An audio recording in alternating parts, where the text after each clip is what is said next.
Hello everyone, welcome to our channel. Telugu రాష్ట్రాల్లో మారినటువంటి వాతావరణ పరిస్థితులు, పలు జిల్లాల్లో కురవనున్నటువంటి వర్షాలు, వివరాల్లోకి వెళ్ళాం. ఏ జిల్లాలో వర్షాలు పడతాయి, వాతావరణ పరిస్థితులను తెలుసుకునే ముందు మీరు ఇంకా మన ఛానల్ కనుక సబ్స్క్రైబ్ చేయనట్లయితే వెంటనే సబ్స్క్రైబ్ చేసి పక్కన ఉన్న బెల్ ఐకాన్ని కూడా క్లిక్ చేసేయండి. ఇక లేట్ చేయకుండా వివరాల్లో కనుక వెళ్ళినట్లయితే రెండు తెలుగు రాష్ట్రాల్లోనూ భారీగా ఉష్ణోగ్రతలు పెరగనున్నాయి. ముఖ్యంగా ఉత్తరాంధ్ర, ఉత్తర తెలంగాణ, అదేవిధంగా మధ్యాంధ్ర జిల్లాల్లో దాదాపుగా మనకి 42 డిగ్రీల వరకు రికార్డు స్థాయి ఉష్ణోగ్రతలు నమోదయ్యే అవకాశం ఉందని వాతావరణ కేంద్రం వెల్లడించింది.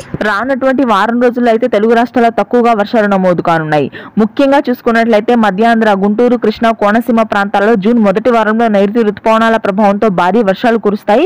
ఇక ప్రస్తుతానికి కేరళ తీరాన్ని తాకిన నైరుతి రుతుపవనాలు రాయలసీమకు విస్తరించడంతో రాయలసీమ, దక్షిణ కోస్తా, మధ్యాంధ్ర జిల్లాల్లో జూన్ మొదటి వారంలో ఈ వర్షాలుండే అవకాశం ఉందని హైదరాబాద్, అమరావతి వాతావరణ కేంద్రం పేర్కొంది.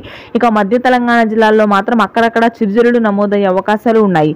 ముఖ్యంగా మధ్య తెలంగాణలోని హైదరాబాద్ పరిసర ప్రాంతాలు, కరీంనగర్, వరంగల్, భద్రాద్రి కొత్తగూడెం జిల్లాల్లో అక్కడక్కడ చిరుజల్లులు నమోదవుతాయి. మిగిలిన అన్ని ప్రాంతాల్లో కూడా పొడి వాతావరణమే కొనసాగుతుంది.